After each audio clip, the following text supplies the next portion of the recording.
Igual vos que trabajas en un grupo de 3, te bien. Decía, entramos a un tema que es estalinismo, ¿no? No vamos a ver estalinismo de todo el periodo donde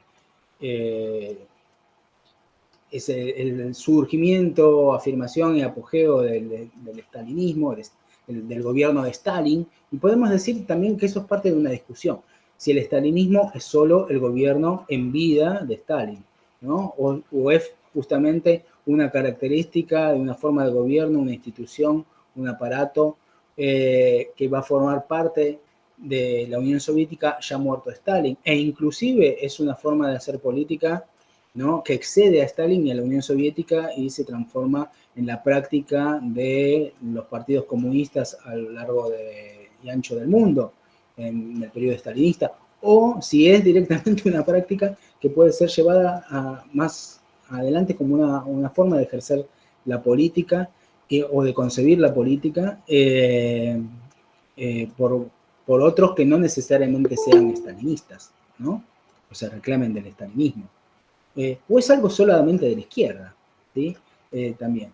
Tenemos que comprender a la vez, obviamente, el estalinismo, por lo menos lo que vamos a tratar acá en esta clase, es el periodo de surgimiento del estalinismo y el apogeo del periodo de Stalin antes de la llegada de las tropas soviéticas, de las tropas alemanas, ¿no? Estamos abarcando el periodo de entreguerras, y en este sentido lo tenemos que comprender, y vamos a ir a las discusiones historiográficas de referencia, con respecto a lo que pasa en el conjunto de Europa y en el mundo en este periodo tan particular que vamos a profundizar en las clases que vienen. Tanto con la crisis del liberalismo, con ese tema, como la crisis del 30 y el surgimiento del fascismo y el nazismo, que no pueden estar ligados de la comprensión del hacer político de las entreguerras, ¿no? Pero esto, ¿sí?, no, para nosotros que no partimos, sino participamos de la escuela del totalitarismo, que va a comprender que justamente el estalinismo es una parte de los totalitarismos que puede ser parangonable e igualable al nazismo y al fascismo, ¿no? Y por lo tanto entramos en la confusión de nazismo, fascismo, comunismo, es todo lo mismo, ¿no?, que está tan presente en la política argentina hoy. Entonces, tenemos que comprender el momento particular de surgimiento del estalinismo y cuáles son sus características. Entrando en polémica con las diferentes teorías y utilizando un texto bastante polémico como es el texto de Fitzpatrick, ¿no? Y otro historiográfico como es el texto de Cohen.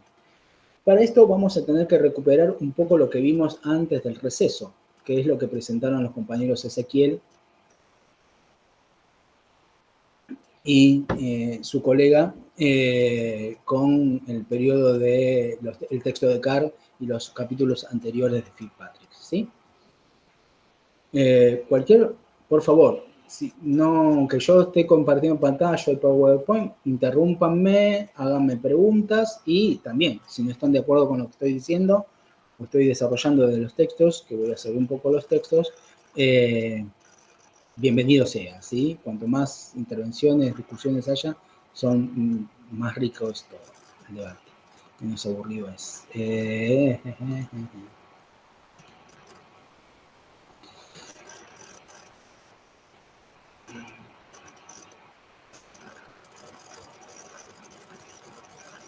Bueno.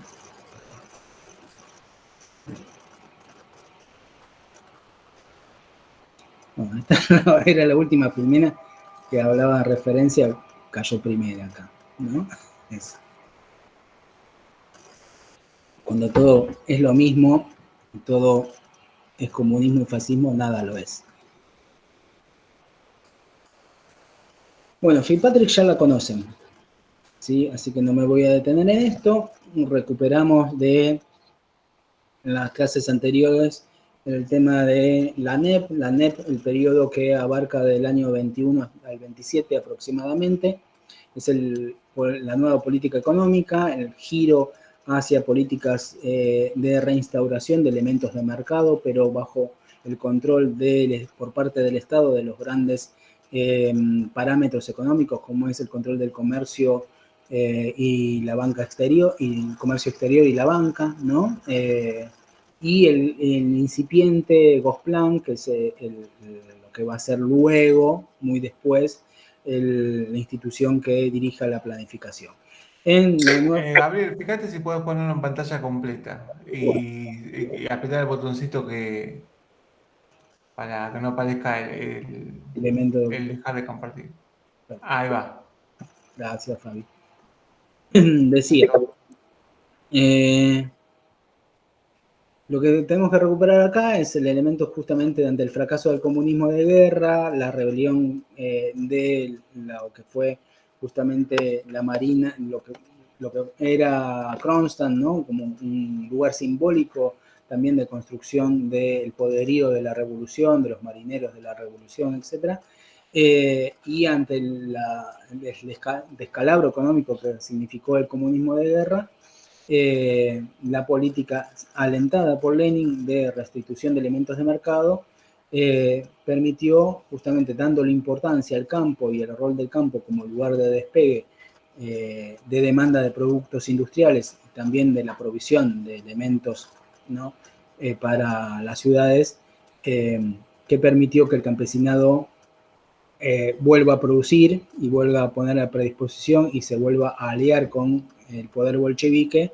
No es porque haya habido una ruptura, sino porque en sí se había mantenido reacio, ¿sí? De los elementos de requisa y obligación de servir al ejército durante el periodo de guerra. Bueno, esto se vio revertido con la política económica de la ANEP, ¿sí?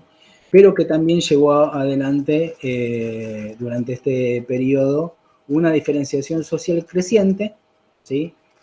A comparación de lo que era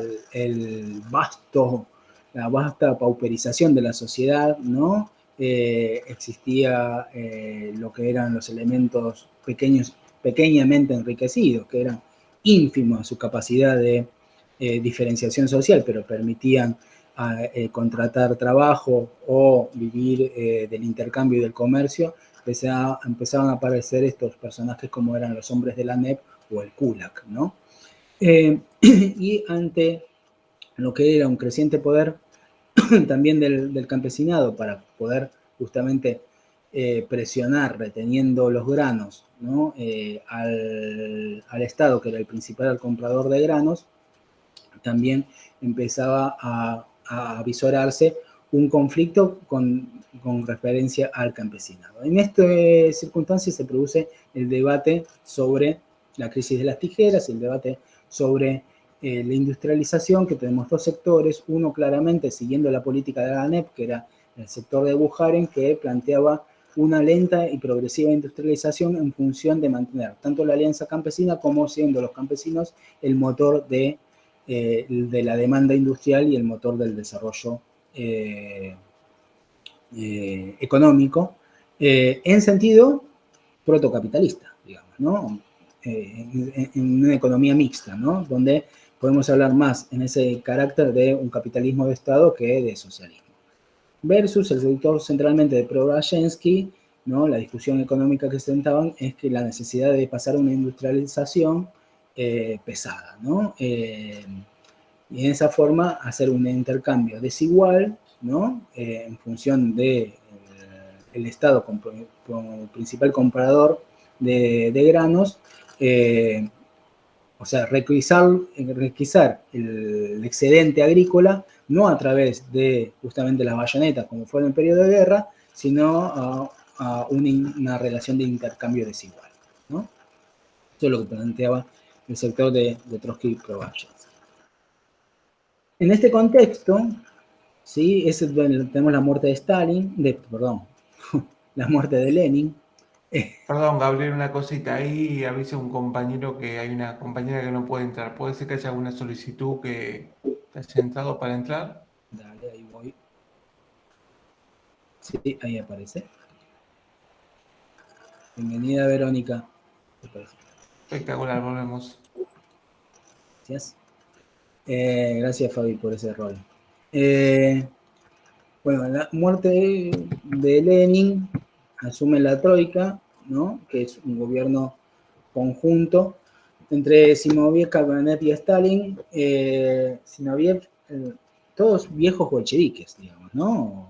Bolcheviques de cuna, digamos. Zinoviev, el principal dirigente de la Tercera Internacional, ¿no? De amplia trayectoria y reconocimiento. Kamenev, parte del máximo dirigente de Moscú, del Partido Comunista, y bueno, y Stalin, que fue ascendiendo en su rol como funcionario del partido, ¿no? Era parte del aparato secretario del partido.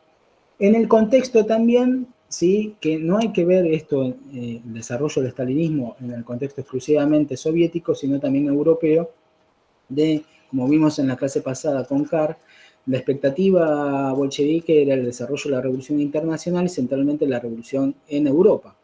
Luego de los intentos, por un lado, de avanzar sobre Polonia, que fueron repelidos, a la vez como la expectativa que tenían sobre las revoluciones que ya se habían desarrollado en Hungría, que fueron terminado derrotadas, ¿no?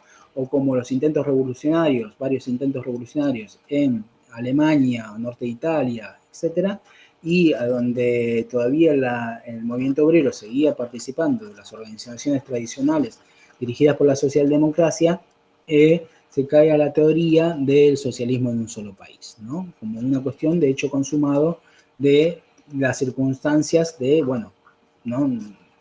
Pero una cosa es el hecho consumado del socialismo en un solo país y otra cosa es construir una teoría de la posibilidad de desarrollar el socialismo en un solo país. Esa es la discusión, ¿no? En este contexto tenemos el 12 Congreso, donde se mantiene la posición de Bukharin, con el lema campesinos enriqueceos, ¿sí? Y en este sentido, Fitzpatrick hace una alusión a que existe, por un lado, en el manejo del partido, ¿sí? Una unidad de sentido y de formato, y acá ya estamos entrando a lo que es la teoría de la continuidad presente en Fitzpatrick. La continuidad, cuando se habla de la teoría de continuidad, se dice, hay no solo un paralelismo, sino hay una progresión, ¿no? De que estaba en germen ya Stalin en Lenin, ¿sí? Lenin y Stalin, digamos, puede haber una diferencia de grado, pero no de sentido, ¿sí? Y ahí es donde hace el repaso de la manipulación de Lenin de los delegados al Congreso, ¿sí?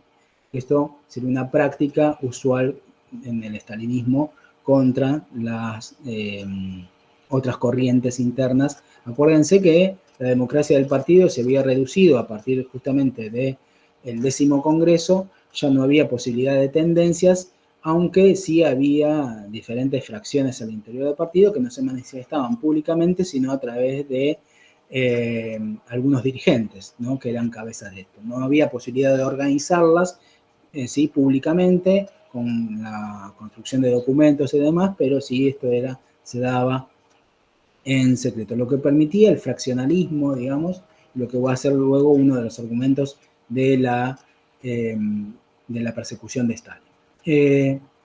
Volviendo, la discusión que se sigue dando es el proceso de modernización, ¿no? Que no es una discusión técnica, sino justamente, como decimos acá, política, ¿sí? De quién tiene que pagar el precio de la industrialización, ¿sí? Si ustedes se acuerdan, ya como hablamos de la revolución industrial, hablamos justamente de la acumulación originaria, que es esta que se produce con el saqueo de América y las colonias. Bueno, y a la vez la acumulación originaria, la transformación social productiva, que significa la expulsión de mano de obra del campo a la ciudad, con el cercamiento, con lo que es justamente la revolución en el campo que antecede a la revolución industrial y que pone al servicio de la industria el proletariado, ¿no? Justamente el proletariado que no tiene más que la posibilidad de vender su fuerza de trabajo. Todo esto en un contexto cuando justamente la tendencia que estaba triunfando era la otra, la de Bukhari, que era justamente la de mantener un campesino que había adquirido poder económico y poder social, ¿sí? No poder político, porque no había un partido campesino, el único partido que existía era el partido bolchevique, que representaba al campesinado, ¿no? Que esa es otra discusión. Entonces, el capítulo 5 de Sheila, lo que nos plantea, ¿sí? Es primero un problema de periodización, ¿no? Ella va a hablar en esta idea de continuidad, plantea distintos momentos, ¿no? El momento de la revolución, el momento de la instauración de la ANEP, el periodo de reposo y el periodo estalinista, ¿no? Que no lo considera un proceso, una ruptura con los periodos anteriores, sino como una superación de los anteriores, ¿sí? Y el interés acá es sobre la modernización, ¿sí? Ella parte de asumir el postulado de las teorías de la modernización, que es justamente la búsqueda por parte de la política de llevar adelante, saltar del atraso al desarrollo rápidamente, ¿no? Y cómo esto se hace a partir de una ingeniería social que se hace a partir de un elemento central que es la burocracia, ¿sí? Que es el Estado burocrático, ¿sí? Y esto se va a analizar así en Alemania, en Japón y en China y en la Unión Soviética, ¿sí? Aunque sean capitalistas y socialistas otros, esto a la teoría de modernización no le interesa mucho el carácter social, político e ideológico, sino las formas y los métodos, ¿sí? Entonces, ella justamente lo que plantea es que Stalin va a llevar adelante, igual que lo hizo la restauración Meiji, o lo hizo Bismarck, o lo va a hacer Mao.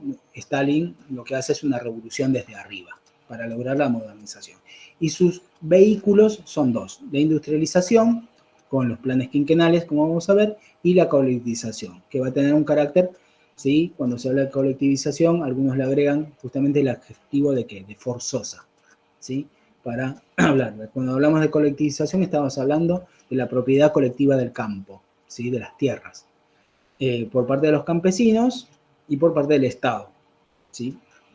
Entonces, todo esto bajo un elemento que va a tener un muy fuerte desarrollo durante todo su capítulo, que es el elemento del discurso de la guerra, ¿no? Que es el tono, ¿sí? Y el carácter de el ejercicio de la política a través de la construcción de un enemigo y la reproposición de distintos enemigos en función de una situación de guerra. Una situación de guerra que te plantea un peligro, la amenaza de la supervivencia, ¿no? Eso es la guerra, la posibilidad de la aniquilación, la posibilidad de la derrota. No en el sentido de la derrota, bueno, no me llevo la medalla olímpica, sino justamente la caída de todo un régimen, de todo un Estado, pero a la vez la posibilidad de de lo que lo habían vivido con los blancos, ¿no? Y con la guerra anterior, con la guerra del 14, ¿no? La posibilidad de miles de vidas que se pierdan, ¿no? Ese peligro y la idea de la guerra la tenían muy presente los soviéticos porque prácticamente había una continuidad, digamos, la revolución, el periodo de comunismo de guerra fue una continuidad de la guerra del 14 y a la vez un elemento muy presente de la historia de guerras del zarismo. Ahora lo que hay es una recuperación del discurso de guerra frente a un periodo anterior, que fue el periodo de la ANEP, de reconciliación, ¿sí? Y de pacificación, y de un discurso de progreso y prosperidad, ¿sí? Acá Stalin, el periodo de la revolución desde arriba, el lema central es de la guerra, ¿sí? Y fíjense esto, es un elemento, el discurso de la guerra, que va a estar presente durante todo el periodo de entreguerras. Es el elemento central del discurso, ¿no? Del peligro, como vamos a ver en el texto de Fritzsche, de la construcción del nazismo. La patria en peligro, ¿sí? La nación en peligro, va a ser la supervivencia de la raza, va a ser en el caso de Fritzsche, ¿sí? Acá estamos hablando de la supervivencia del pueblo ruso y del régimen soviético, si queremos, ¿no? Pero es un lema que va a estar presente. Y esta cuestión de la guerra implica justamente la cuestión de la construcción de los enemigos. Si antes fueron los blancos, ahora va a haber un enemigo de clase ese enemigo de clase no desapareció, sino que está oculto al interior de la sociedad. ¿Sí? Y ahí viene la necesidad de la policía secreta, ¿no? Para poder reconocer a quiénes son los enemigos de la sociedad que se ocultan, ¿no? Para pudrir la manzana podrida que va a contaminar todo el cajón. Y ese es el discurso que va a estar presente en las purgas, que ya vamos a profundizar. El programa de Stalin se compone, como decíamos, de dos elementos centrales que van a transformar abruptamente a la sociedad rusa y a todo el imperio, no solo los rusos, sino también va a llegar hasta lo más profundo de la Siberia y los países de Asia Central y el Cáucaso y de Europa del Este, que es justamente una transformación de las tierras y de una industrialización que no existía. Recuerden ustedes que la industrialización había sido prácticamente en islas dentro del imperio zarista, ¿no? Que tenían que ver con San Petersburgo y Moscú, regiones pequeñas de concentraciones industriales, y por tanto también de obreros y movimiento obrero, pero que va a haber una industrialización si ustedes leen algunas fuentes que relatan el proceso de industrialización, van a surgir ciudades donde antes no había absolutamente nada, o represas hidroeléctricas donde antes no había absolutamente nada, era un páramo, ¿sí? Y acá tenemos toda una discusión sobre el progreso, ¿no? Si justamente en esta imagen, como lo representa la propaganda soviética, Lenin marcó la dirección y Stalin concretó el deseo de Lenin, ¿no? O el deseo o el destino asumido por los rusos, ¿no? En la revolución, ¿no? Siguiendo la orientación de Lenin, ¿no? Este planteo gráfico es un planteo de continuidad, no de ruptura, ¿no? Y a la vez de realización, de prosperidad, ¿no? Si uno tuvo que llevar adelante la revolución a cañonazos, nosotros pasamos a una nueva fase donde la revolución ya no necesita cañones, sino necesita industria como elemento de triunfo, ¿sí? ¿Alguien quiere decir algo? Es interesante, si ustedes leen la bibliografía complementaria, Zizek, ¿no? El filósofo eslavo siempre es muy provocador y por eso es estimulante la lectura, ¿no? Y él plantea justamente este elemento que unifica a Lenin y Stalin, que tiene que ver con el forzar la historia. ¿Qué está diciendo? Lenin, hay que reivindicar de Lenin la audacia política, ¿sí? O sea, Lenin en su tipo se salió del manual. No estaba en el manual hacer una revolución con el campesinado. No estaba en el manual hacer una revolución sin esperar el proceso de la revolución burguesa. No estaba en el manual hacer una revolución que dé el poder a los soviets, ¿no? O un partido. Nada de esto estaba en los manuales. Lenin lo hizo, ¿no? Se salió de los argumentos. Y bueno, forzó a la historia. Y lo mismo está haciendo Stalin, ¿no? Con la industrialización forzosa, la colectivización forzosa, ¿no? De llevar a un país hiperatrasado y a la vez que venía de la pauperización de la guerra, de las dos guerras, lo lleva a poner a una perra laica en el cosmos, ¿no? O sea, parece que estoy haciendo una defensa del estalinismo, pero es esta idea de forzar justamente, ¿no? Y que tanto atrajo a los comunistas, que se hicieron comunistas en los lugares más recónditos del planeta, ¿no? Porque a esto hay que sumarle luego que Stalin le ganó al nazismo, ¿sí? A la barbarie nazi, que la sufrió hasta los lugares más recónditos del planeta, ¿no? Y ahí viene el padrecito Stalin y esas imágenes que veíamos del funeral, ¿sí? Bueno, volviendo, y no pareciendo un panegírico de Stalin, acá hay un elemento central, ¿no? Es la cuestión del enemigo. La industrialización iba a tener un costo, ¿sí? Y ese costo tenía que ver con el tema de la acumulación originaria, ¿no? Que es la necesidad que para poder tener equipamiento industrial hacía falta divisas, y lo único que tenía para vender la Unión Soviética era granos, ¿sí? Y esos granos tenían que salir del campo. Y el campo, el campesinado, dirigido por el kulak, ¿no?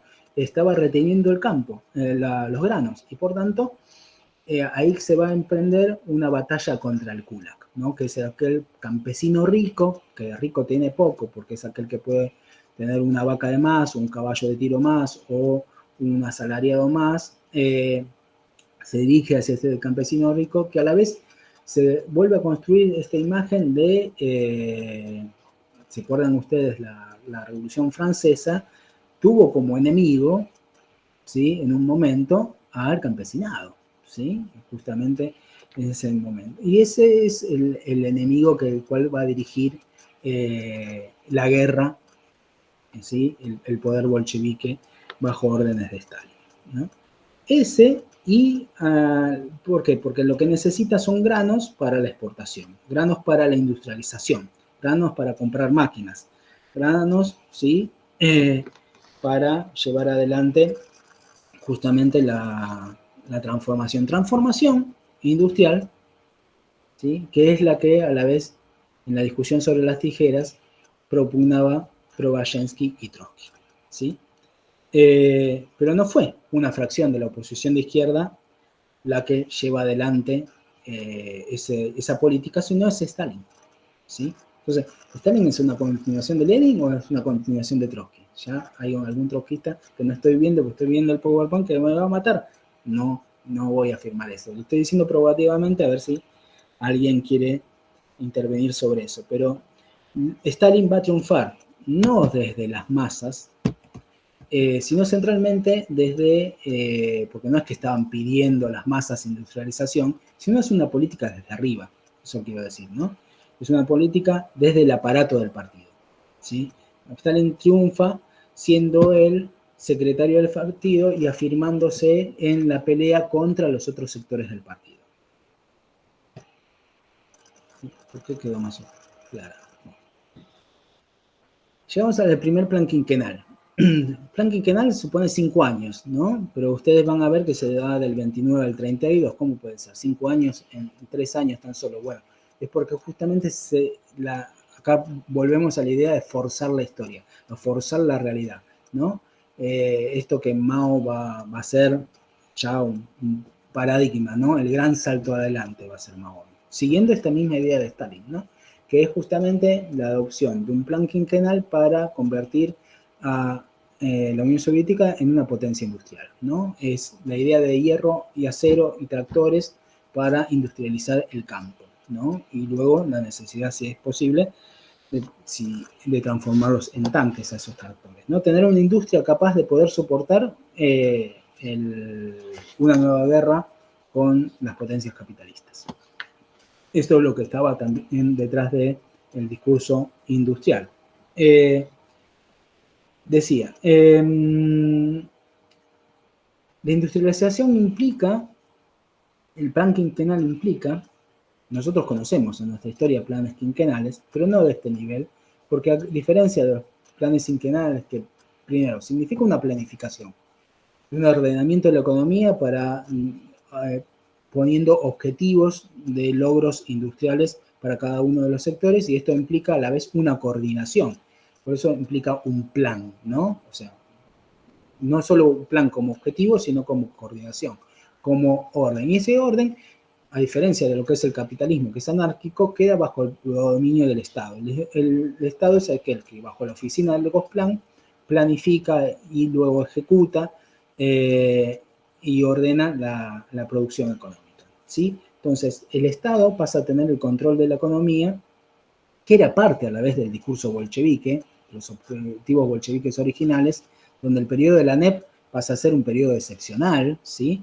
Y se plantea justamente como el camino al socialismo, la industrialización desde arriba de Stalin, ¿no?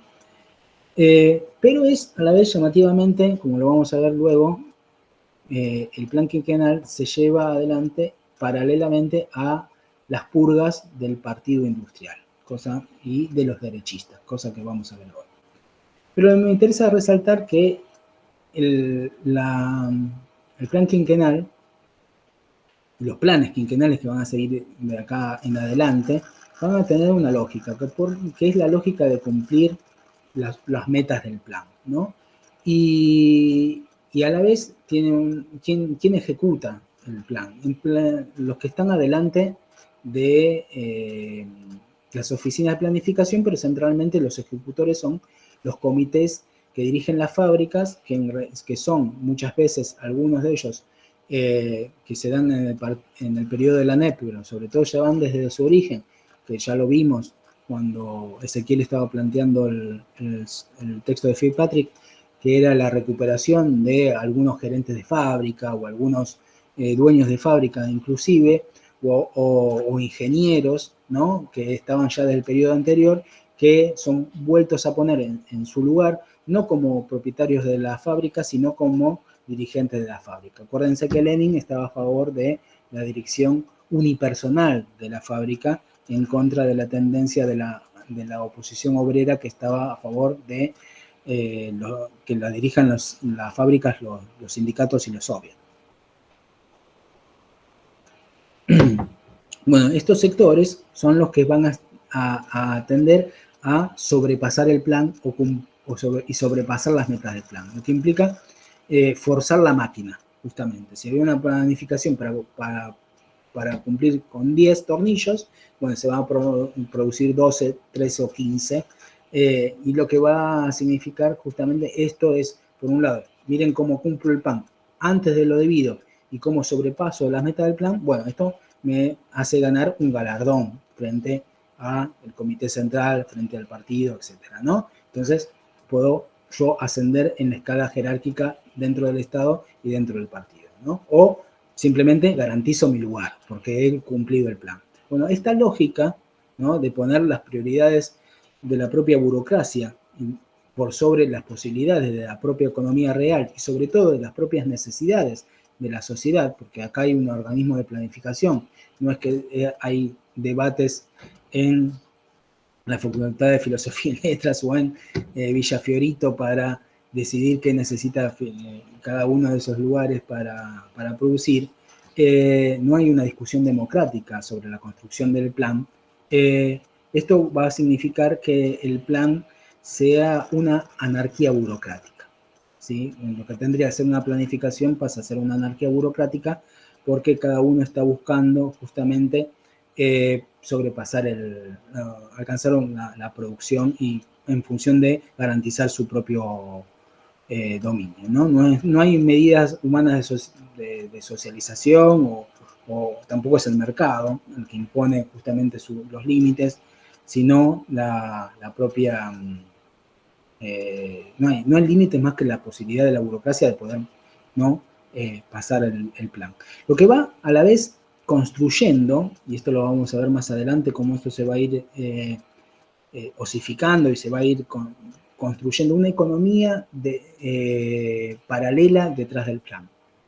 ¿Por qué? Porque los burócratas frente a las fábricas lo que van a hacer es, si yo necesito, y el plan dice que tengo que construir 10 tornillos, pero tengo hierro solamente para 7, voy a realizar por detrás del plan un negocio con aquel que me vende hierro y yo le doy por atrás otro bien que me sobra o trato de conseguirlo en el mercado negro y se va construyendo toda una economía paralela que cada vez cuando más avance la planificación más se va a ir construyendo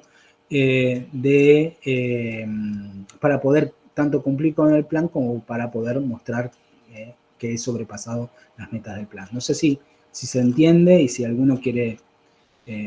O sea que, digamos, bajo ese incentivo es que empieza a surgir y desarrollarse el mercado negro, básicamente. O sea, es en respuesta justamente a este nuevo incentivo que se le da de cumplir de forma prematura y eficiente con los objetivos del plan. Que va construyéndose otra faceta del mercado negro, pero el mercado negro ya existía desde el comunismo de guerra, ¿sí? Siempre existió el mercado negro, digamos, ¿no? Sí, ya sé, pero digamos, justamente en el contexto del comunismo, o bueno, sí, como dijo en esta nueva fase, podría decirse que estos son como los motivos, digamos. Sí, de una economía paralela desde arriba, ¿sí? No desde la misma sociedad que, bueno, voy al mercado negro por detrás para poder conseguirme no el cigarrillo o la bebida, sino conseguirme las patatas que se guardó el campesino cuando vinieron a pedirle que pague la requisa para el ejército. Eso es lo que pasaba, ¿no? Antes. Yendo al campesinado, ahora descubrí por qué se pone así, vamos a ver algunas cuestiones sobre la colectivización, ¿sí? Que la colectivización lo que va a provocar es, primero, la colectivización se inicia en el 28, ¿sí? Y no va a ser de la noche a la mañana, es una cuestión progresiva donde va a terminar siendo lo que era el 97% de una tierra cultivada individualmente por familias, ¿no? A la vez en cierta forma de pertenencia colectiva, que era el MIR, ¿no? Que era la que administraba un poco la rotación de estos cultivos, a pasar a ser en el 62% de tierra justamente de cooperativas estatales y en el 37% ya directamente casi la totalidad. ¿Sí? Vamos a ver esa progresión, ¿no? Ese vuelco extraordinario de la propiedad individual, indivisa, a propiedades cooperativas estatales. Y esto lo que va a significar no solo una transformación del régimen de propiedad de la tierra, sino una transformación del campo. Y uno de los elementos centrales tiene que ver con la expulsión del campo a la ciudad, ¿no? De justamente la mano de obra que va a requerir el proceso de industrialización forzosa, que es la planificación. Esto puede ser visto como un proceso de acumulación originaria, pero dirigido por el Estado, digamos. O sea, es una expropiación del campesinado, pero por parte del Estado y no de terratenientes latifundistas, digamos. Bien, un poco de eso estamos diciendo, sí. Y eso fue vivido justamente como una guerra hacia el campo, ¿no? O sea, hay fuentes que hablan de van a venir a colectivizarme la tierra y nada, se van a llevar al chancho, ¿no? Entonces mejor me lo como antes de dárselo y hay fuentes que hablan de... Sí. Perdón que interrumpa. Ezequiel. Pero no, aparezco también. O sea, no es lo mismo que la acumulación originaria. Bien. A ver. ¿Por qué? Porque esto no impulsa digamos, la apropiación privada de los medios de producción y del excedente. Es una apropiación colectiva, porque es la apropiación que hace el Estado del excedente. Sí. O sea, es muy diferente. Es compleja la conceptualización del capitalismo de Estado y hay que, bueno, profundizar un poco más. De esta acción de apropiación colectiva del excedente por parte del Estado, incluso burocrática, violenta, todo lo que queramos, no se desprende que haya capitalismo, ¿no? No, claramente no. Por supuesto, si hay una economía planificada, hay un montón de características que no se corresponden al capitalismo, pero el proceso de expropiación es similar, solo que está dirigido por el Estado. O sea, es similar en tanto y en cuanto interviene el Estado y de manera violenta promueve la apropiación de excedentes. Pero repito que es muy diferente porque es una apropiación colectiva, es una apropiación del Estado. No claro, es una sí. No, Lo que pasa es que es relativo eso. El objetivo no es la ganancia particular de ninguna burguesía. Bueno, si bien seguramente dentro de la burocracia había alguien que se quedaba con un vuelto, obviamente que después se socializa el excedente. Sí, seguro. También es relativo en el sentido en que cuando hay una dirección unipersonal y no hay una dirección socializada, es decir, no hay una decisión ni del soviet ni de la comunidad sobre lo que se hace con respecto a esa tierra, entonces también podríamos pensar que hay una apropiación por parte de un Estado que no está, digamos, socializando ese bien.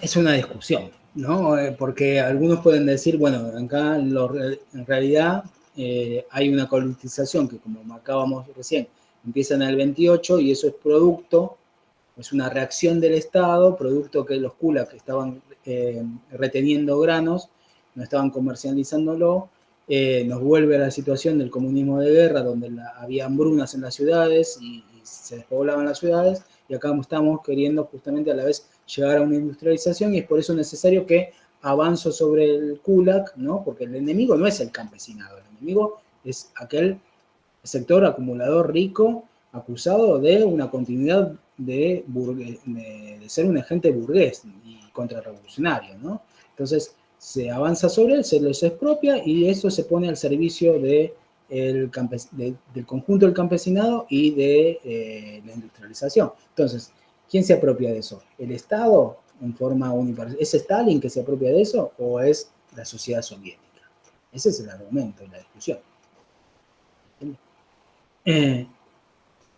O la industrialización, bueno, había que esperar que llegue, digamos, esa es la otra discusión, ¿no? ¿Qué hubiera pasado?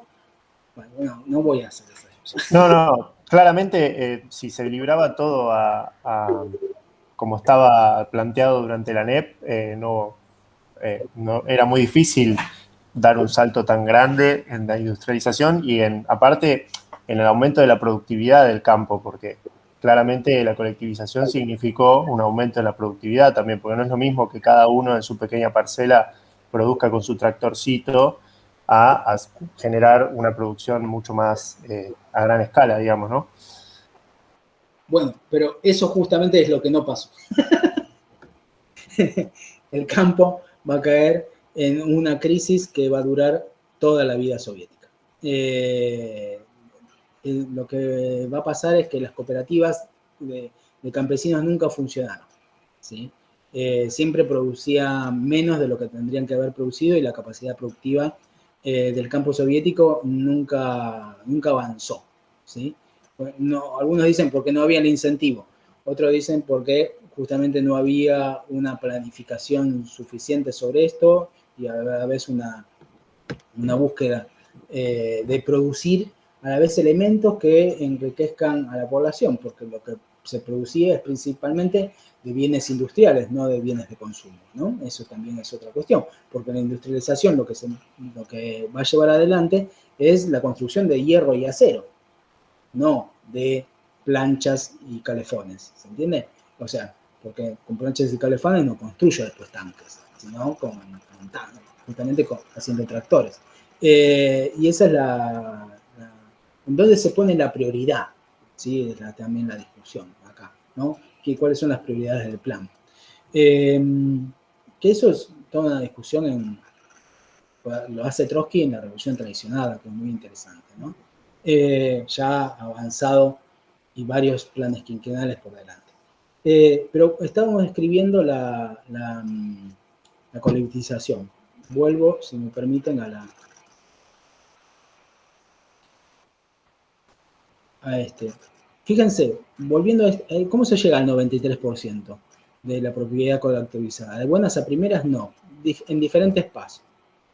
Una que es bastante dura, que es la primera efecto de la colectivización, que es vivido como una guerra por los campesinos, que es la del 29, ¿no? Del 29 al 33, en un periodo de colectivización bastante forzosa, que se avanza bastante, ¿sí? Se avanza un 62%, se avanza más de la mitad, ¿sí? De las tierras. Hay una requisa que abarca, no es que el 62% de la tierra está en manos de los kulaks, mucho menos. Por eso se avanza sobre el conjunto del campesinado, aunque el enemigo es el campesinado, ¿no?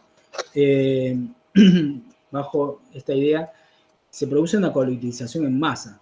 Y de este justamente efecto, de este trauma que va a significar la colectivización, no se va a recuperar el campo soviético, ¿sí? Se plantea como una guerra civil contra el campo prácticamente, ¿no? Y es justamente una reorganización total de la vida, porque implica una emigración, ¿no? Implica una ruptura de las familias, implica oposiciones que si vos te resistís vas a ir justamente a otro lugar obligatoriamente, ¿no? A otro lugar que va a ser justamente la construcción de una represa, la construcción de una central hidroeléctrica, etcétera, etcétera. Y este sentido es interesante porque el campesinado no va a reaccionar como colectivo social, como sujeto social, sino las reacciones de resistencia van a ser individuales. Y a la vez se va a destruir ese elemento tan interesante que mismo Marx decía podía ser el futuro del socialismo en Rusia, que era el MIR, ¿no? ¿Se acuerdan ustedes? Ese universo campesino. Bueno, esto va a necesitar a la vez de justamente llevarse adelante combatiendo al sector político dentro del bolchevismo que apoyaba la vía de industrialización mediante el campo, que era el sector de Bukharin y lo que se tildó, no porque ellos se llamaran así, sino se tildó desde el Estado, desde el poder estalinista, como la tendencia de derecha. Entonces, se recupera la retórica de la guerra contra estos enemigos, contra los sectores de la tendencia de derecha dentro del partido, que van a ser los primeros juicios de Moscú. Ahora vamos a ir un poco a esto que significaban dentro del propio partido. Y van a ir contra lo que ellos llamaron el partido industrial. Es interesante esto porque va a afectar justamente a aquellos sectores que tenían algún tipo de conocimiento sobre la industria y sobre la técnica, ¿sí? Que ya venían de la época del zarismo, que pasaron por que no ascribían al bolchevismo, sino que tenían ese lugar justamente por sus conocimientos, que al frente de las empresas, que iban a ser acusados de sabotaje.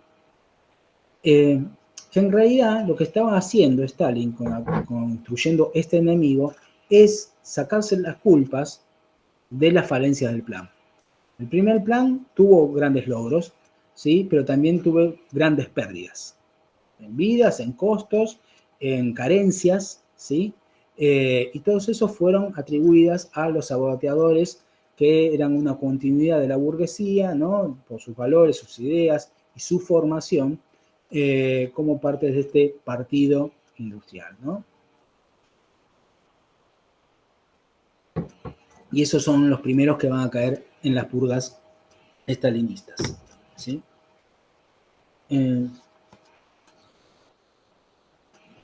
La colectivización va a ser vivida por el campesinado como una segunda servidumbre, ¿no? Va a ser bastante dura en todos los relatos. Acá llegamos a las grandes purgas, lo que llama Fitzpatrick una revolución cultural. Junto con la campaña de colectivización, en el plano cultural se va a dar la destrucción del Kulak, de los empresarios privados, del Nepman, ¿no? Pero también de la inteligencia burguesa, aquellos que decíamos que eran parte del partido industrial, ¿no? Que eran en realidad los compañeros de viaje, pero también compañeros de viaje que eran artistas, ¿sí? Escritores, las famosas vanguardias, ¿sí? Muchos de las vanguardias, los artistas vanguardistas soviéticos, cuando se vaya imponiendo lo que luego se va a llamar realismo soviético, son las pautas estrictas de lo que tendría que ser el arte para el régimen, van a desechar a los vanguardistas y muchos de ellos van a terminar, como pasó con Mayakovsky, por ejemplo, suicidándose, ¿sí?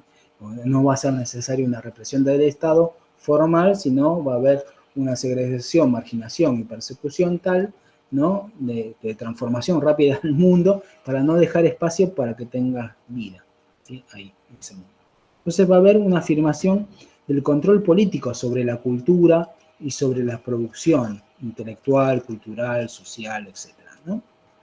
Y esto va a tener su momento ejemplificador con los primeros juicios. Los juicios, ¿no? del 27 y el 28, que van a estar dirigidos a los compañeros de la Troika, ¿sí? Bukharin en primer lugar, ¿no? Que va a haber una particularidad. Todos ellos van a ser acusados en forma individual, ¿sí? Y todos ellos van a autoinculparse, a asumir las culpas, ¿no? Van a decir, sí, tiene razón.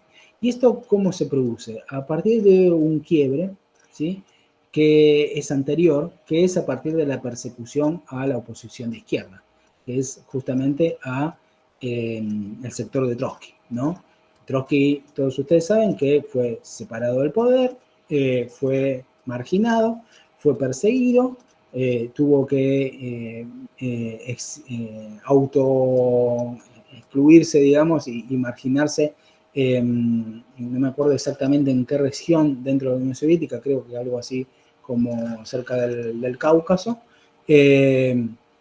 Y luego, nada, ir a Turquía y de Turquía pasar luego a México, ¿no? Va a vivir exiliado, viendo cómo morían todos sus compañeros bajo la batuta de Stalin. Bueno, esto pasa, la persecución a la derecha, luego de haber visto la persecución que sufrió el trotskismo, y en función de eso asume, muchos dicen para asumir, para garantizar su vida, ¿no? La autoinculpación, ¿no? Y en este momento Stalin se está quedando con el dominio del partido, ¿no? La vida va mejorando. En este contexto, no es un contexto donde a la vez Stalin lo hace solo, digamos. Es interesante porque Stalin representa, ¿sí?, a un conjunto, esto no está puesto en importancia dentro del texto de Fitzpatrick, pero es parte de todo un sector nuevo que se incorpora al partido, ¿sí? Tengan ustedes, estamos hablando del periodo de los 30, inicio de los 30, ¿no? Fines de los 20, inicio de los 30, donde ya hay una década de poder soviético, hay una nueva generación que no ha vivido el periodo del 17 de la revolución y el comunismo de guerra, que lo quiere vivir, ¿sí? Y estos son la juventud del Komsomol. La juventud del Komsomol, que está descrito, sí, en el texto de Fitzpatrick, es aquel que vive la fiebre del estalinismo. Lo que buscan justamente llevar adelante la revolución es un movimiento bastante iconoclasta, lo plantea, que busca, que se siente superior al resto de la sociedad, porque sí son comunistas, no como la mayoría de la sociedad, y por tanto alientan toda la retórica de la guerra civil y asumen las consignas del partido para llevar adelante la pronta desaparición del Estado, ¿no? O sea, son sectores más radicales que van más allá del control directo del partido, pero que a la vez alientan y son el sostén de la política estalinista. Pero esto le da importancia al texto de Fitzpatrick, pero lo que no le da importancia al texto de Fitzpatrick es que el poder soviético va construyendo, a la vez que va construyendo una estatalidad, va construyendo una burocracia, y a la vez la pertenencia al partido es un requisito para poder ser parte del Estado y a la vez ascender dentro del Estado y ascender socialmente, en definitiva, o poder tener acceso a determinada estabilidad y a determinados lugares de influencia, poder y por tanto también de provisión de elementos absolutamente materiales, pero no es un Rolls Royce o por lo menos cuál era el auto soviético, sino mantequilla, digamos, ¿no? O poder tener un par de hogazas de pan más, digamos, o poder tener un traje más, digamos, elementos que podemos decir, bueno, es el beneficio de la burocracia, no era cuestiones de lujo, sino justamente de estabilidad y garantía de la vida, ¿no? Pero estos eran pequeños estalinistas que sostenían al gran Stalin. Digamos, Stalin no era el dominio de una persona tan solo, sino era el dominio también de un sector social que viva en el partido, ¿sí?, y en el Estado la garantía de su supervivencia. Y en función de esto, ¿sí?, es donde los elementos de valores, visiones y culturales de la revolución se van a ir trastocando, ¿sí? El periodo stalinista va a alimentar una nueva inteligencia, ¿sí?, que es la camada Stalin, digamos, que es justamente, que en realidad se llamaba, en un momento se otorga la posibilidad de entrar al partido a una cantidad muy grande de personas y se llama esto no sé cuánto Lenin, ¿no? Se le da ese nombre, paradójicamente. Que es un reclutamiento de sectores de clases bajas urbanas, ¿no? Y fíjense esto, muchos de ellos obreros, pero que dejan la funcionalidad de ser obreros para pasar a ser funcionarios, ¿no? Hay también un despegue de los vínculos sociales. Y son los que pasan a la vez a reemplazar a los viejos sindicalistas purgados y a los especialistas de fábrica al frente de las nuevas fábricas o los nuevos puestos dirigenciales, ¿no? Y son estudiosos de ciencias duras, no de arte, vanguardia, o ciencias políticas o sociales, ¿no? Y empieza a construirse un nuevo balance social, ¿no? Son los hijos de la clase obrera que llegan a ser parte del Estado y del aparato, de los aparatécnicos, se decía.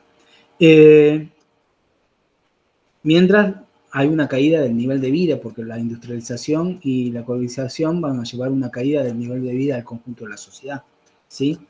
Es el fin de los sindicatos, la colectivización forzosa trajo trastornos sociales y demográficos muy importantes, porque se empiezan a construir fábricas, y primero las fábricas y luego las ciudades alrededor de esas fábricas. Hay millones de deportados, ¿no? Que van a tener como consecuencia social, convictos, los famosos gulag, ¿no? Que son campos de trabajo. Toda una sociedad que va a estar conmocionada, ¿no? Y detrás de esto, lo que tenemos es el culto a Stalin, que empieza a formalizarse, previo culto a Lenin, ya muerto, ¿no? Que no existía durante el periodo de Lenin, que es justamente en el contexto de aislamiento internacional, control de la prensa, ¿no? El fin de la democracia interna, ya no existían deliberaciones públicas, sino las reuniones del Comité Central eran secretas, ¿sí? Actuaba como un frente único el Comité Central frente al conjunto de la población. Mientras pasaba esto, el culto a Stalin se engrandecía, ¿no? O sea, se elevaba a un lugar de clarividente sobre el destino de la Unión Soviética, y a esto Fitzpatrick le da adjetivos y alimenta adjetivos de muchos, ¿no? Dice, mientras se enflaquecía la población, el Estado engordaba, ¿no?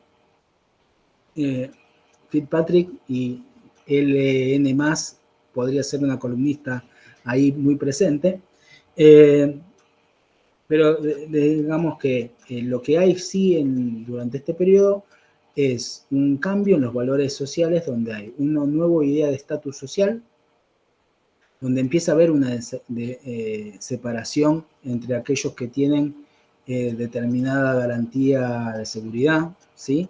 En la vida, ¿no? Pero a la vez aparecen signos de estatus que antes no existían. Por ejemplo, en el ejército, antes uno podía ser un cabo, un coronel y demás, pero no había distinciones en su vestimenta y en tener chofer o en tener una determinada dacha, que es una casa de verano y demás, que empieza a haber, ¿no?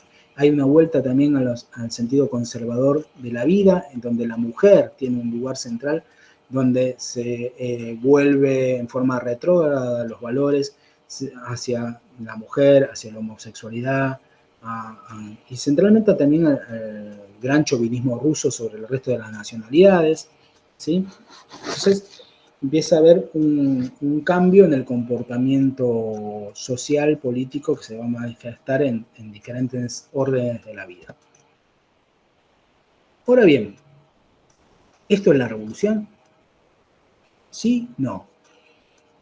Bueno, o es la contrarrevolución, o es un periodo de estabilidad que dice, bueno, hemos llegado al socialismo, ¿no? Y hay que la revolución ha alcanzado su momento.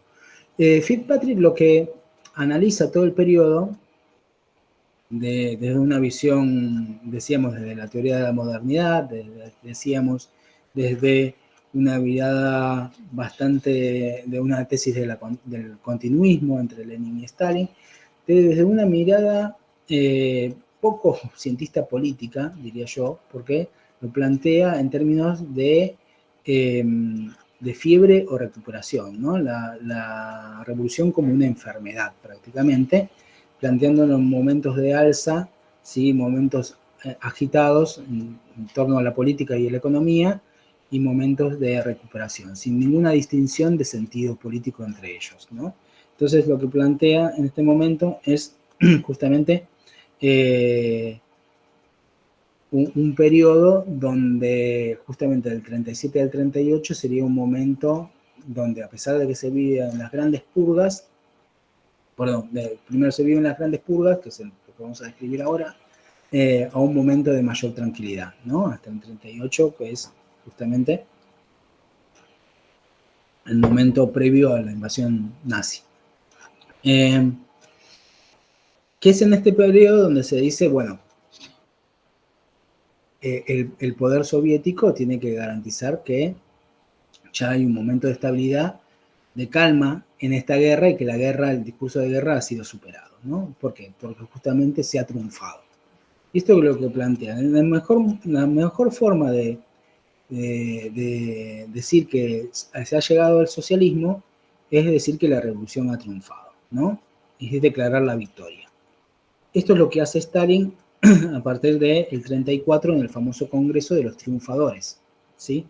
Donde plantea ya que la economía se ha transformado, hay un cambio en la estructura productiva, ¿sí? Y que justamente esto significa un cambio en la superestructura política, ¿no?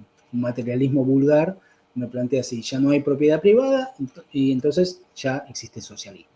Entonces, esta es una discusión, digamos, también que nos plantea sobre la discusión de qué es socialismo, digamos, no solo del orden soviético, sino que sobre las prioridades económicas por sobre los otros aspectos de lo que podemos considerar socialismo, ¿no? O qué se considera socialismo.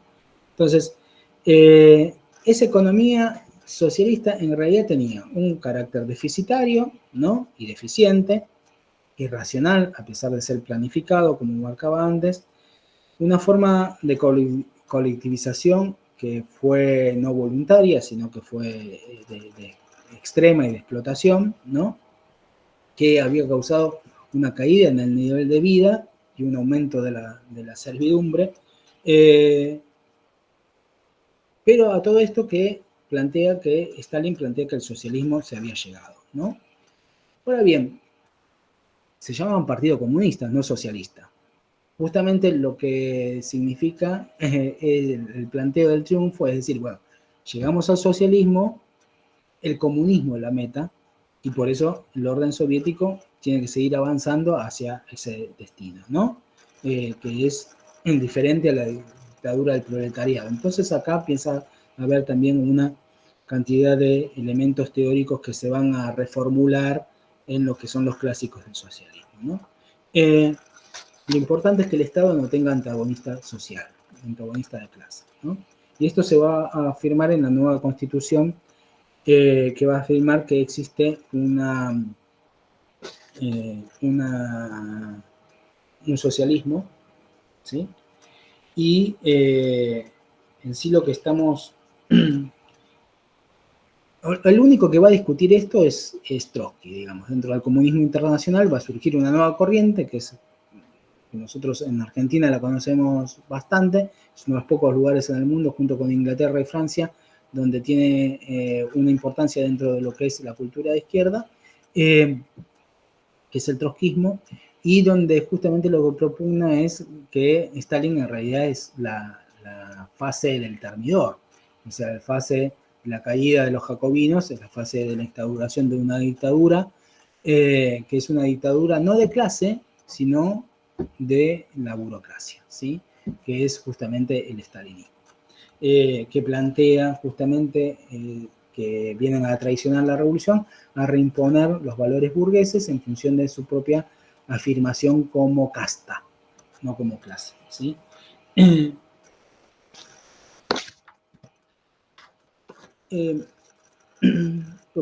Y esto se hace bajo una, ya no purga, sino bajo el Gran Terror, ¿sí? Y es muy interesante esto, porque es cuando no queda nadie en pie. Salvo Molotov, que está acá, el que es tiene este nombre, ¿no? Herzog, se habla como la Herzogina, es el periodo del Gran Terror, que es este personaje que cae hasta víctima de las propias purgas que él mismo promulgó cuando ya estaba, es el jefe de lo que después va a ser la KGB, que era la NKVD en ese momento, que promueve las purgas bajo órdenes de Stalin, que en un momento justamente había llegado a tanto nivel de purga y se había convertido también en un posible enemigo en las sombras de Stalin, entonces ya también lo cambia por Beria y lo manda a liquidar. Lo interesante es cómo se van modificando todas las imágenes donde se elimina su presencia, ¿no? Y esto es muy interesante porque nada, se recuerda a 1984, ¿no? Y cómo se cambia la historia, ¿no? Se vuelve a reescribir constantemente la historia, ¿no? Esto del gran terror tiene como elemento central los juicios de Moscú, estos juicios ejemplificadores, donde hay toda una escenificación, ¿no? Del acusado, de hacerlo público, que se transmiten por radio, donde el objetivo no es el acusado, sino qué significa terror, que lo vamos a ver con nazismo y genocidio, significa justamente instaurar la posibilidad de que vos puedas estar ahí, en el banquillo de acusados, ¿no? No que vos todo te conmuevas y llenes de odio contra aquel que está acusando, sino también que te sientas, me puede tocar a mí. ¿Por qué? Porque justamente detrás de ese acusado llegó ahí porque hubo alguien que lo denunció. Estuvo en una lista negra a partir de ser sospechoso, producto de que le contaron las costillas a alguien, ¿no? Y no se sabe bien si la acusación se sostiene con algún rasgo de legitimidad o de veracidad, sino también las pruebas se pueden construir o no necesariamente puede haber necesidad de que haya pruebas, ¿no? Y es justamente esto lo que se construye como terrorismo de Estado, ¿no? Que va a tener sus diferentes elementos, ¿no? Tenemos la eliminación, pero tenemos la persecución, los campos, etc. Y lo que va a terminar produciéndose es justamente la afirmación del poder de Stalin mismo, ¿no?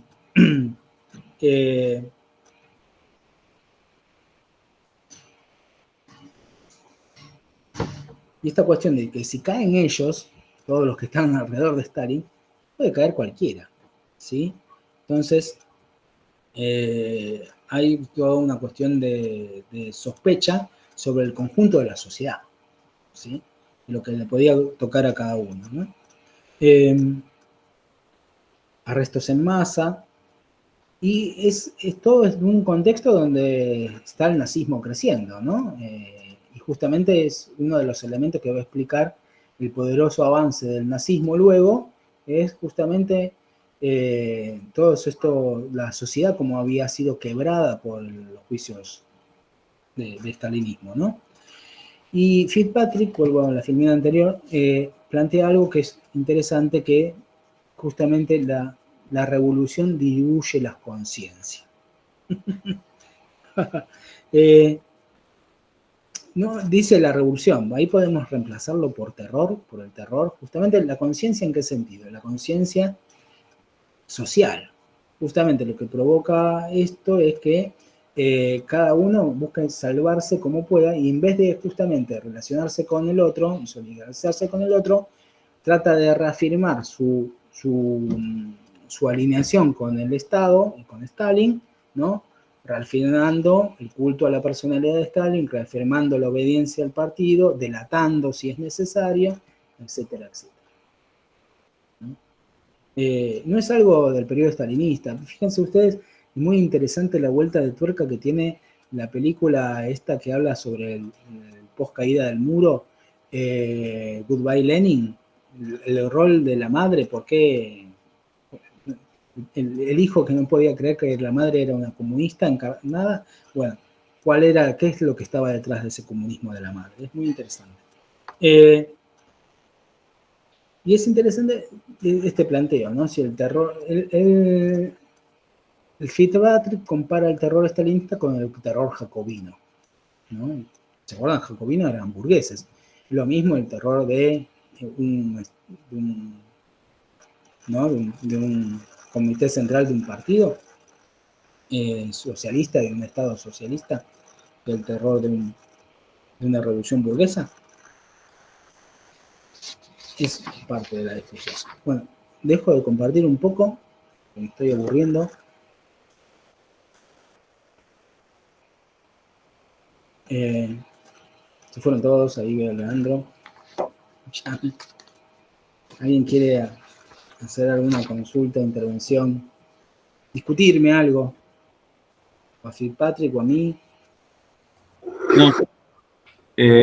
Con esta idea del terror que lleva a que dentro de la sociedad todos desconfían de todos y creo que uno de los objetivos también es que nos vigilemos, se vigilen entre todos, que estén todos vigilados entre todos.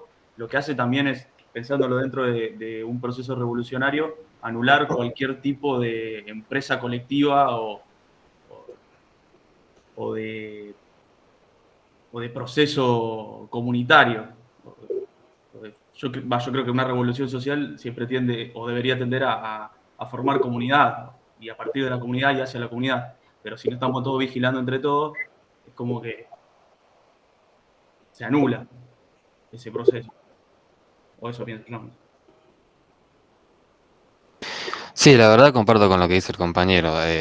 Respecto de que esa frase que la revolución diluye conciencias, sí, yo la cambiaría por el terror, porque me parece que creo que se puede afirmar que todo este proceso de la fase a partir del stalinismo, de la colectivización y demás, yo por lo menos lo interpreto como, ¿cómo decirlo? Es una transformación que esta imposición del miedo y de la violencia y que encima es, digamos, algo sistemático, algo que se sistematiza desde el Estado, me parece que es algo que, no sé qué nombre llamarlo, pero es tan distinto de lo que vimos del 17, incluso de la nueva política económica, que, digamos, indagar, o sea, darle el mote de, no, esto es provocado por la revolución, me parece que es hasta casi injusto en algún punto. Me parece que habría que dejarle la responsabilidad de la transformación social que provocó Stalin a eso y no necesariamente como... Aunque tampoco quiero negar que haya una continuación, es una consecuencia, pero me parece que... No sé, o sea, esa frase no... Me hace ruido, no estoy de acuerdo por cómo lo plantea.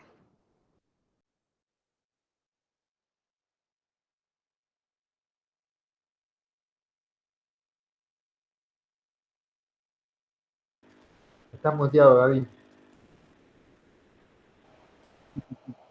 Entonces, hubo Alejo, o a quien sea, ¿no? ¿Continuidad entre Lenin y Stalin o no hubo continuidad? Las requisas al campesinado durante el comunismo de guerra con Lenin son las mismas que la codificación forzosa. ¿Hay una continuidad entre esto y esto?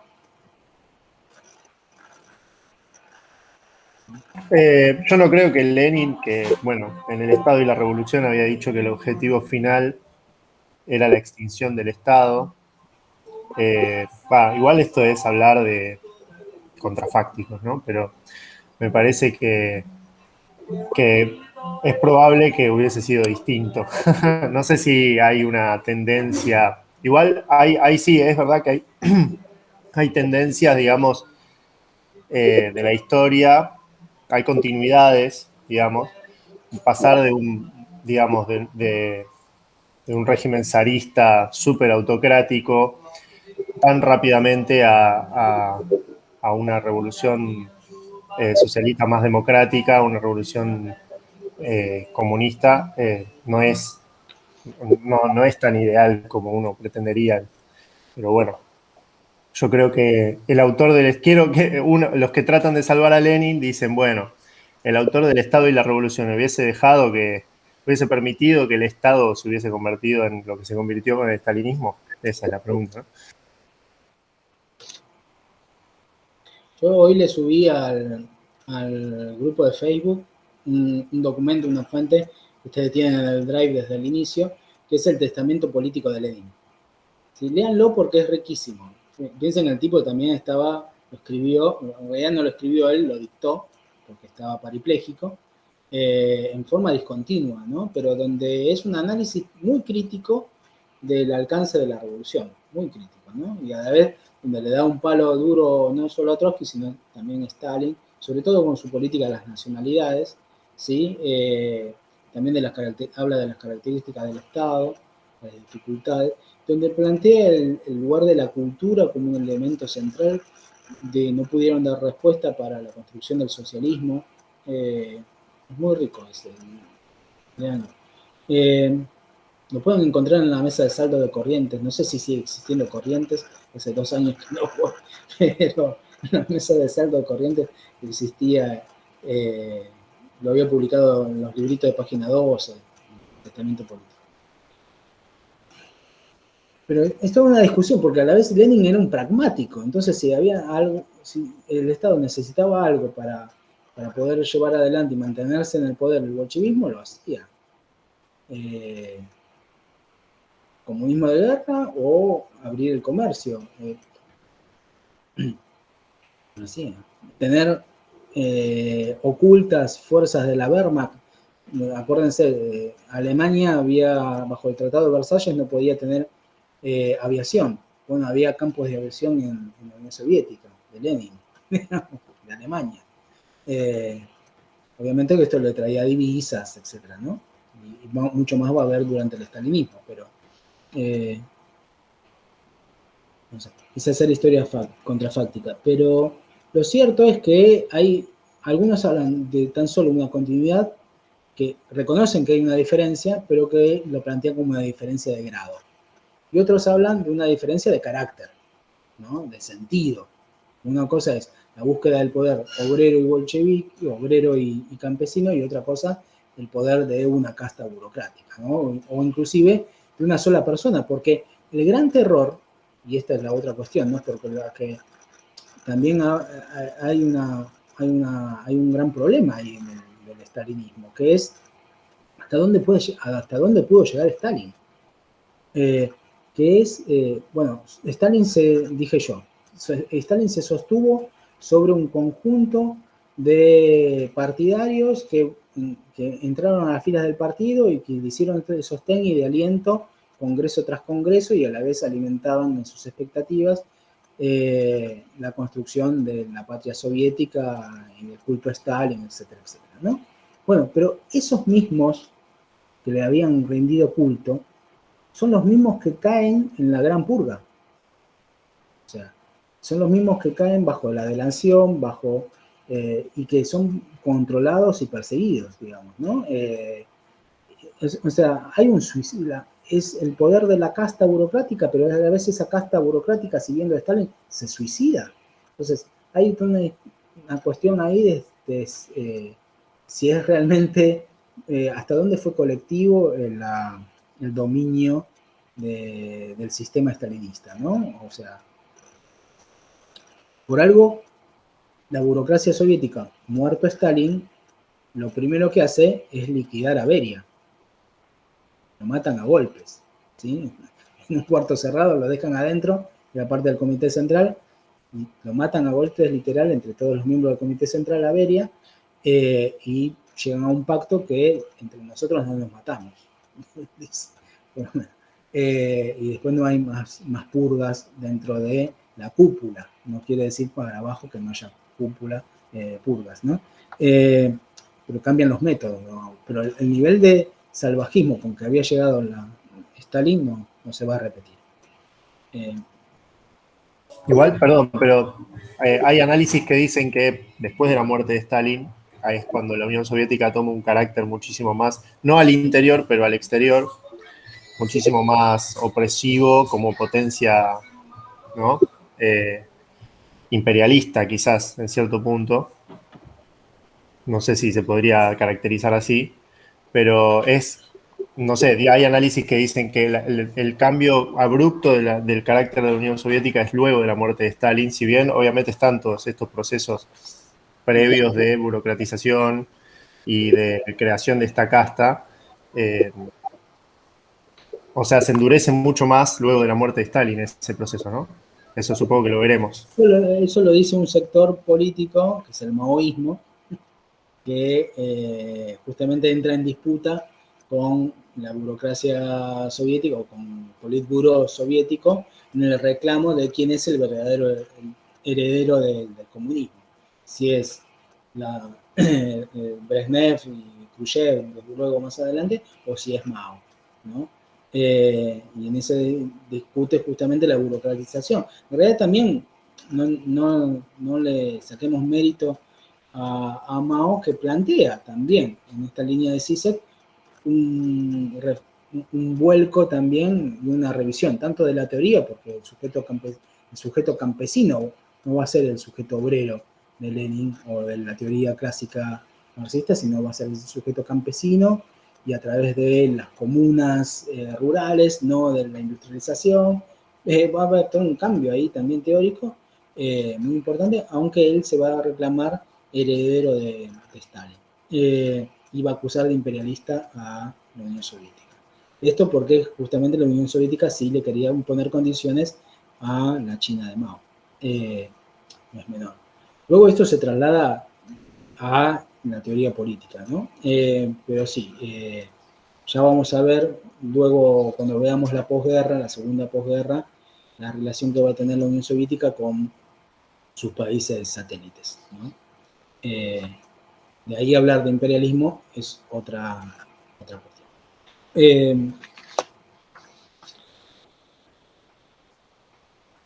Cohen plantea un poco todas estas discusiones, ¿no? Sobre las tesis de continuidad. Él va a alinear diferentes corrientes que plantean desde centralmente de la segunda posguerra. Si hay un tema en la historiografía sobre la Unión Soviética, es que Occidente no le dio bola a Rusia, a la Rusia bolchevique, hasta cuando se la tuvo que enfrentar en la Guerra Fría, ¿no? Previo a esto había simpatías por parte de algunos y había desconocimiento por parte de la mayoría, ¿no? Los británicos son los que más importancia le dieron en la historiografía a la Unión Soviética, uno porque lo tenían ahí nomás y a la vez lo habían combatido, digamos, y siempre fueron temerosos al avance del zarismo, y luego Churchill fue el primero que fue temeroso al avance del comunismo, ¿no? Y alertó de esto, y hasta tuvo de aliado al fascismo en un primer término. Pero más allá de términos políticos, en lo académico, hay que esperar al finalizar la Segunda Guerra Mundial para que empiezan a construirse las teorías sobre qué es la Unión Soviética y cuál es la relación entre la revolución, Lenin y Stalin. Y esto vamos a tener una corriente que es justamente la corriente del totalitarismo, ¿sí? Que es la corriente clásica que va a seguir la doctrina norteamericana, Hannah Arendt, ¿no? Donde va a haber una vulgata pobre, ¿no? Ahora le ponen el nombre de instituto Hannah Arendt a cada cosa, que es una teoría mucho más profunda la que realiza la filósofa alemana, pero que termina construyendo una unidad de sentido entre el nazismo y el comunismo, ¿no? Pero en este análisis lo que habla es centralmente del elemento del culto de la personalidad, el partido único, del cual esa figura es líder de ese partido único, y una sociedad totalitaria en el sentido de que no permite la vida de la sociedad civil, ¿no? Frente a esta hay planteos donde del liberalismo también, ¿no? Esta corriente se escribe prácticamente dentro del liberalismo y plantean que Stalin no es más que la continuidad de Lenin y que ya Lenin es la semilla del stalinismo, ¿no? Eso es el planteo, ¿no? En sí el problema es que, lo que decía antes, ¿no? La distinción entre grado o calidad, ¿no? Si fueron excesos del estalinismo, ¿no? O la esencia, o el estalinismo tiene una esencia diferente a lo que sería el comunismo, ¿no? Y esto nos obliga a, y eso es lo que hace Cohen, a retroceder en el análisis y plantear que el bolchevismo y el leninismo inclusive son dos cosas diferentes, ¿no? O sea, Lenin era un dirigente importantísimo, central, nodal en el bolchevismo, pero era uno más entre un conjunto de dirigentes que tenían diferencias políticas, de corrientes y de ideas al interior, y que se vio plasmado inclusive luego de la muerte de Stalin, y que las diferencias entre Lenin y Trotsky y Stalin hasta son una representación de la diversidad y la riqueza política de esto. Entonces, no es que el bolchevismo es lo mismo que el leninismo y Lenin es lo mismo que Stalin, sino que en realidad Stalin es un programa, una concepción diferente a las ideas de Lenin, ¿no? Que tenían programas, concepciones y tareas diferentes, ¿no?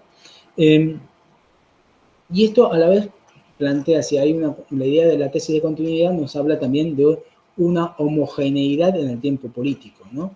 Y donde no ve diferencias entre el 17 y el 21 y el 25, ¿no? Digamos, donde hay momentos de quiebre y de ruptura en la temporalidad en función de los sucesos políticos, las consecuencias sociales, etcétera, de uno y otro, ¿no? Entonces es interesante, ¿no? Plantear, donde uno planteaba la revolución internacional, otro plantea el socialismo en un solo país, donde uno planteaba el derecho al aborto de la mujer, otro plantea la reclusión de la mujer en la casa, uno plantea la sociedad igualitaria, otro plantea la jerarquía, etcétera, etcétera. Pero más allá de eso, digamos, toda una discusión, si Lenin es la NEP y es la propiedad campesina o es la colectivización forzosa, es llevar más adelante a los planteos del mismo Lenin, ¿no? Que nunca habló de eso. Vio el problema del campesinado, pero habló justamente de un capitalismo de Estado, no habló de un comunismo de guerra exacerbado ni nada del estilo.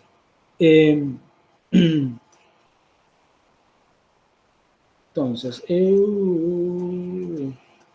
Cohen lo que plantea es que Stalin nace en el periodo del 28-29, ¿sí? Que no había un plan en el stalinismo, ¿sí? No es un objetivo, había unas líneas fundadoras y que a la vez Stalin va actuando sobre su propia realidad en función de afirmar su poder y en función de garantizar sus directivas y sus órdenes. E inclusive puede dar marcha atrás, diciendo que en realidad yo no me proponía esto. Justamente en el periodo de la colectivización hay un periodo donde entre el 34 y el 35 hay un retroceso, digamos. El mismo Stalin dice, nos hemos subido al caballo de la victoria y se han cometido atrocidades, ¿no? Entonces, diciéndole, se zarparon. O sea, yo no quería esto, ¿no? Si ustedes no, me entendieron mal, ¿no? Entonces, en este momento hay un periodo en donde el mismo Stalin reconoce y vuelve para atrás. Entonces, la periodización del stalinismo es necesaria, ¿sí?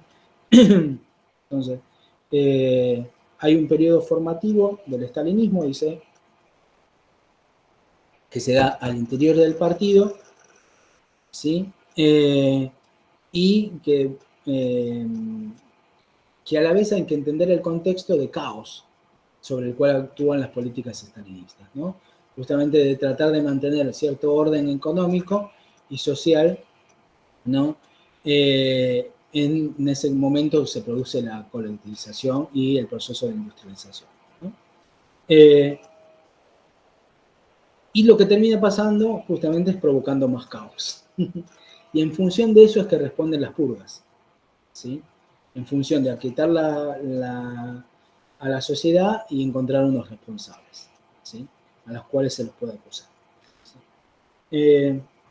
Igual, profe, la purga también no es la forma que adquiere la disputa política hacia el interior del Estado, en un Estado así tan centralizado y de partido único, porque me hace acordar a, por ejemplo, estos juicios de corrupción que hacen los chinos, que más que juicios de corrupción, también son purgas hacia el interior del partido. El 75, después de la Revolución Cultural. No, y ahora también. Ahora también, claro, sí. En este sentido, que quizás, no sé si puede ser como una válvula de escape de la dinámica política en estados centralizados y con partido único, o es simplemente sí, una persecución y nada más, o las dos cosas. Está bien tu planteo, Lean, es correcto. El tema es que al triunfar siempre Stalin y a purgar a sus propios seguidores inmediatos, lo que hay es una afirmación, más que Stalin respondiendo y ser, vamos a ver esto, siendo el primus inter pares, ¿no? O siendo la figura donde resolvía conflictos, como podía ser el Führer en el régimen nazi, donde permitía inclusive que se mataran entre sí, en el sentido, ¿no?, de que existan diferentes corrientes que pelearan, diferentes sectores del Estado y del partido que pelearan, y él terminando siendo el árbitro y resolviendo la disputa. Acá Stalin bajaba a un centenar de personas, digamos, en el sentido de que era capaz de limpiar y renovar al conjunto de la misma burocracia. Entonces, más que resolver disputas, lo que terminaba reafirmando es su poder unipersonal en función de impedir que llegue, que haya alguien, ¿no?, Eliminaba el conflicto, digamos, directamente. potencial. No permitía la disidencia. Sí, el conflicto potencial, inclusive, no. Tengamos en cuenta que eliminaba gente que no es que se lo oponía o hablaba en las espaldas de él.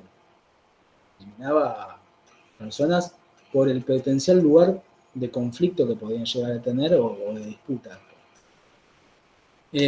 Para cerrar, lo que plantea Cohen me parece interesante viendo la perspectiva de lo que va a ser luego caída de la Unión Soviética, la continuidad del Estado ruso, que más que una casta o más que una clase nueva, hay que comprender que la lógica del Estado ruso viene desde antes de la Unión Soviética y viene desde el tiempo del zarismo, ¿sí? Lo que plantea Cohen es que plantea que los funcionarios del Estado, como funcionarios privilegiados, como un privilegio mínimo, ¿no?, pero un privilegio al fin, que se obtiene al estar en servicio del Estado y cumplir una función de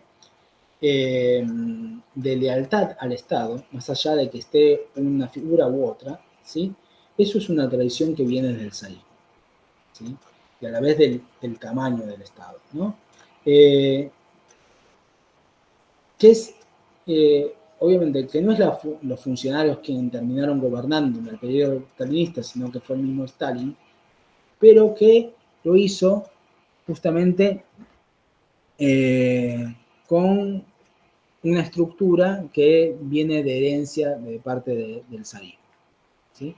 Y que mismo el culto a la personalidad no es algo nuevo que inventó el stalinismo, sino también es algo que habían promovido los zares desde antes, ¿no? Que la cultura que promovió el estalinismo de conservadora, nacionalista, gran rusa, chauvinista, bastante conservadora no solo en el arte, sino sobre todo en los valores sociales y de género, esto ya venía del zarismo, de tiempos anteriores, ¿no? La cuestión de la subordinación social, la fragmentación social, también venía del zarismo, y que no hay que perder de vista que el estalinismo contó con un apoyo social, ¿sí? Que eso muchas veces se reniega en los estudios, no está presente en los estudios. Eran millones de estalinistas, de pequeños estalinistas, que buscaban a través del apoyo al régimen su ascenso social. Por eso las imágenes tan fuertes del funeral también, ¿no? Que tenía popularidad, Stalin.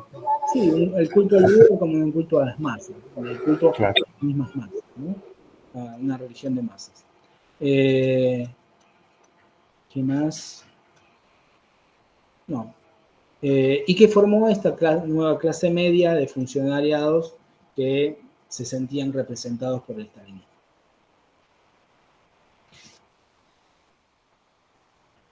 Hay como una cultura de concebir al poder de una manera que es estructural, digamos, y de la cual, si bien el momento más revolucionario la destruye y digamos, aparecen un montón de cosas nuevas y es como una explosión, digamos, de un montón de propuestas, se vuelve a cristalizar, ¿no? Esa cultura. Es una pregunta sobre el poder, ¿no? Creo. Y creo que al día de hoy Rusia mantiene, o sea, bueno, Putin va a cumplir sus 20 años en el poder. O sea, no, evidentemente es algo que es más fuerte que una revolución tan importante como la que tuvieron. Y son esas continuidades que tienen, ¿no? Eso. Que nos permite entender por qué los rusos ni siquiera se preocupan por la vacuna, ¿no? ¿Qué me va a venir a destruir un bichito insignificante si pasó todo por acá? Ninguno nos pudo destruir. Hay algo ahí. Bueno, la clase que viene vamos a tener, como dije al principio, parte de este marco temporal, ya la crisis dentro del mundo liberal, donde Juan José, no sé si... el texto de Moss va a presentar el texto. Sí, sí. A la semana que viene. Así que, bueno, nos vemos la semana que viene. ¿Sí? Si alguno quedó reflexionando...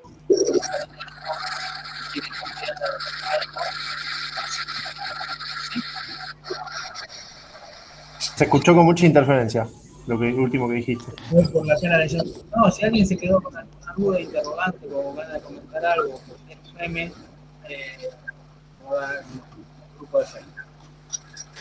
Bueno, hasta la próxima, profe. Lo está interfiriendo Comenten en el Stalin. grupo de No se le Facebook. escucha bien, pero bueno. En el final colapsó el sonido, Gaby, pero bueno, no importa. Por lo menos llegamos hasta acá. Chao, profe. Gracias a todos. Chao, buenas noches. Nos vemos. Buenas noches. Chao.